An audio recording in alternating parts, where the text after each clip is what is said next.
Good evening to one and all. A warm welcome to the sixth session of DPSH Monthly Faculty Seminar. As you know, the general purpose of these seminars is the sharing of ideas across disciplines and encourage new discussions. Today's session will be handled by Ms. Anjusi, Assistant Professor in Chemistry. Ms. Anjusi completed her Master's in Chemistry from MG University campus with specialization in Physical Chemistry. She did a project on the topic Studies on Carbon Phenolic and Carbon-Carbon Composites at VSSC Trivandrum. She qualified NET in the year 2009. She started her teaching career as lecturer in polymer chemistry at St. Mary's College, Thrissur.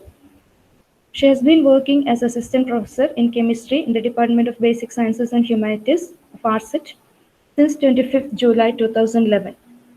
She joined for PhD program in polymer chemistry in the year 2015. Her research area includes synthesis of conducting polymer-based nanocomposites for energy storage applications, and she has published several papers in international journals. So now I invite Anju Miss for the presentation. Thank you, Deepthi. Am I audible properly? Yes, Miss.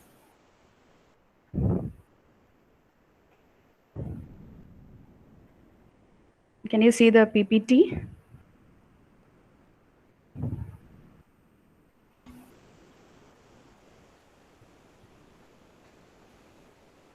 It's coming, but it's not visible now.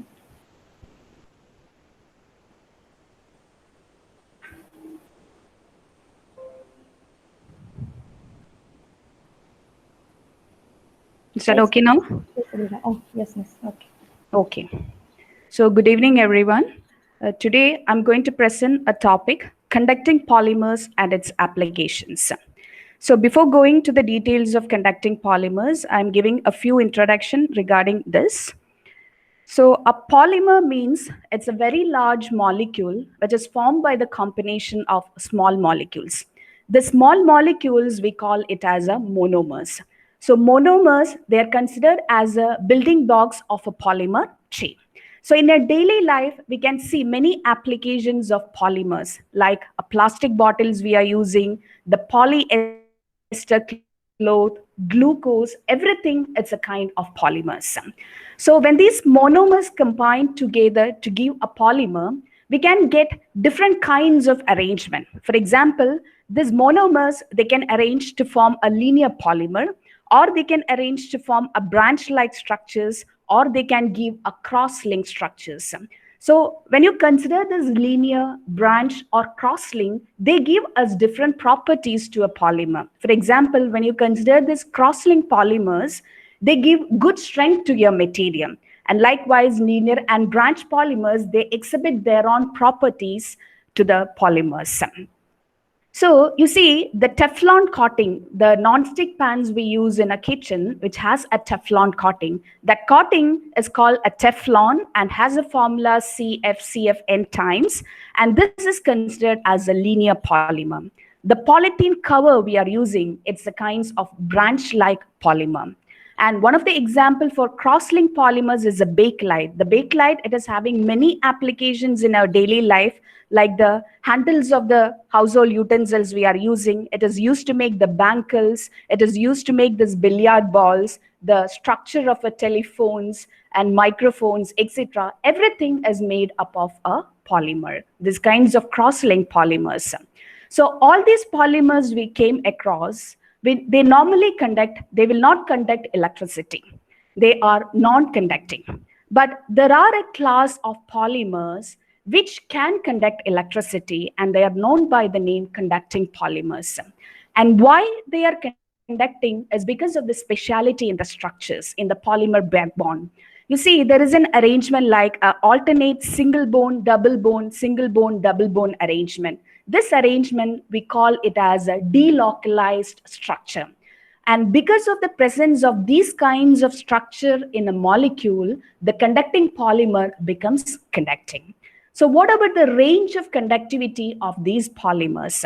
Normally, the conductivity range lies in the semiconductor region. but you can easily extend the conductivity of these polymers to the metallic range by treating with certain chemical agent like oxidizing agents or reducing agent. And so that these conducting polymers, they are also known by the name organic metals because they can exhibit the conductivity range of a metals.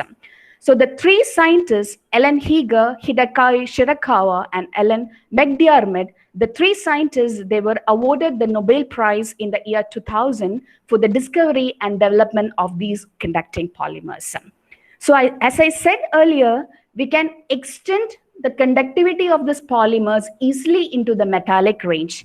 And that process, we call it as a doping in conducting polymers. Exactly like a p-type and n-type semiconductors, we can create positive charges in the polymer chain and also negative charges in the polymer chain. These positive and negative charges which is formed, they start moving throughout the polymer chain, and this helps to improve the conductivity of polymers. And one of the best example for the conducting polymers is polyaniline, and this is my research area. This polyaniline, it is prepared from the monomer aniline. So number of aniline monomers combine together to give polyaniline. And why this polyaniline is important, or why this stands out among other different conducting polymers, is because of the existence in different forms. You see, it can exist in mainly three different forms like leucomeraldine, emeraldine, and pernigranulin. And of these all forms, you can easily transform from one form to another form by a simple oxidation reduction reaction. And also, these three forms, they exhibit different colors also, the green color, purple color, blue color, etc.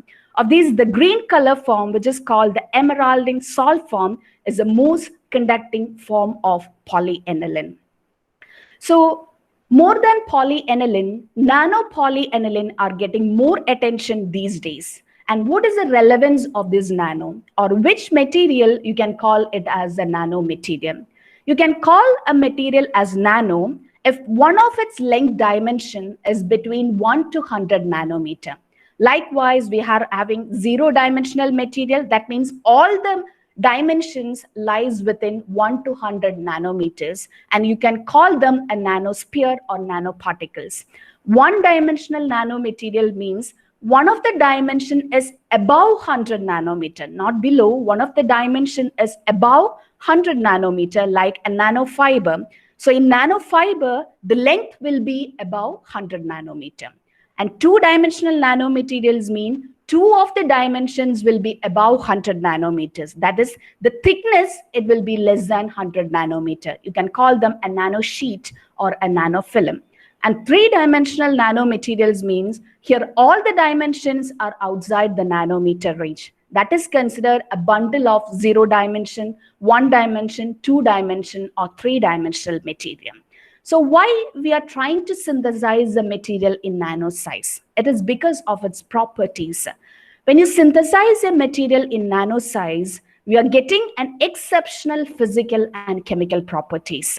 It is because all the physical and chemical properties of a material, it is because of the surface atom. So when you synthesize a material in nano size, the number of atoms coming to the surface is very high. And that is why the surface energy increases. And as a result, we are getting exceptional physical and chemical properties. For example, we all know the gold, the color of the gold, it is yellow in color. But when we synthesize the same gold in its nano size, we can see different colors like a red color, blue color, purple color, depending on the size of the nanos. And that is why we are trying to synthesize the material in nano sizes. In the case of polyaniline also, it exhibits a unique morphologies. That is a speciality of nanopolyaniline. And that is why Professor McDiarmid remarked that there are as many different types of polyaniline as there are people who synthesize it. You see, you can see a fiber-like structure, small rod-like structures, flake-like structures, leaf structures, flowery structures, and recently a rose-shaped polyaniline, nanopolyaniline, was also reported by the researchers. So when you synthesize the polyaniline in different morphologies, each of the forms, they find applications in unique areas. And that is why we can find the usage of conducting polymers in many applications are increasing day by day. So one of the application of this conducting polymers in anti-static applications. Anti-static coating means it helps to prevent the accumulation of charges. For example, we normally get a shock from the electronic devices. The shock arises due to the accumulation of charges. So to dissipate the charges, the electronic devices are given a coating layer, and that coating layer is made up of conducting polymers. And this is an anti-static wristwatch. These are wears from the people who work in the high electric field. Also, these kinds of anti-static gloves. And to transport the electronic devices and chips, we kept that devices inside a safe cover, which is called an anti-static cover. So all these materials, they are made up of conducting polymers. Another application, in future, we all are going to use a phone like this with the flexible OLED screens. In order to get this flexibility to the screen, also the conducting polymers plays a very important role. And the batteries which is used in these mobile phones, they're made up of the conducting polymers. And the conductive ink. Conductive ink means this ink is conductive and they're mainly used to prepare the RFID tags. And for the energy storage application, we use the capacitors. And this capacitors, it is made by Panasonic based on the conducting polymers. And one of the recent application, which is my research area, it's not recent, an important application is in the case of supercapacitors. So day by day, the number of electronic devices as well as the usage is increasing. So there is always a need of an efficient energy storage devices. So in earlier stage, we depends upon the batteries, and then came the capacitors, and now we are depending on the supercapacitors. So when we consider the batteries, they're having good energy densities. But when we consider the capacitors, they're having power densities. But these supercapacitors, they are having both good energy density as well as a good power density. That is why they start replacing all these batteries and capacitors. And recently or in future, our car all will be running on these supercapacitor devices. So how can you say that the material you have synthesis has a supercapacitive nature? The two important analytical methods which is used to analyze the supercapacitive nature of your material, one is cyclic voltammetry, another is galvanostatic charge discharge analysis. So the three important parameters deciding your supercapacity nature of the material is one is specific capacitance, another is energy density, and another is power density. So after this analysis, you calculate all these values, the specific capacitance, energy density, and power density. So if you get an energy density close to 100, or if the power density is about 1000, and if you get a specific capacitance value about 1000, you can say that your material exhibits a supercapacitive nature. So thank you all of you. It's only a small introduction regarding conducting polymers and their applications. Thank you all of you.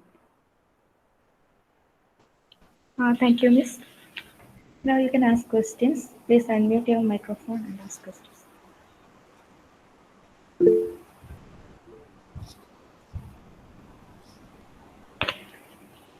Any questions? Yes, I have a question. What is that RFID tag? Is it a sort of RFID tag means we normally put in your vehicles, okay, in order to as a sensor, or in the toll plazas we can see a tag in our that is posted on your car. Okay. Okay, so to print that RFID tags, we need a conducting ink. Then only that will be reading. Okay, so that is radio frequency, right? Yeah, it's made up of the conducting, not only the conducting polymers, are also other materials, but the conducting polymers can be used. Okay. Any other questions? Yeah, I do have a question. So since I'm not from a chemistry background, this is a general, doubt that actually pops up in everyone's mind. So Anju, you told about the non-stick coating, right? I don't Yeah. remember the name actually. Teflon. So It's called Teflon. yeah, okay. So we cook chapati, we make vegetable curries in the same non-stick things. So is it healthy? That's my simple question. That's all I can actually just think, and only a small doubt.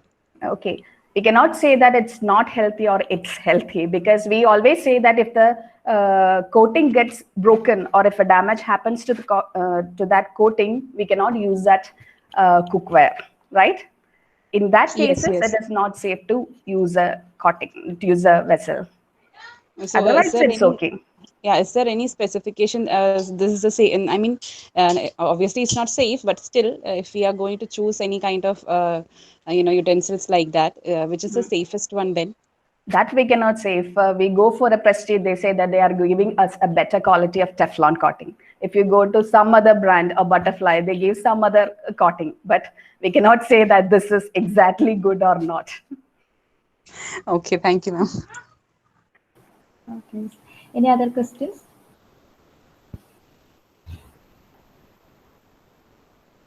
Okay. So thank you everyone for participating. And our next session will be tentatively on 27th of March by Sister Alfonso Thomas, Assistant Professor in Chemistry. So thank you, Anju Miss. Thank you all. Okay, thank you all.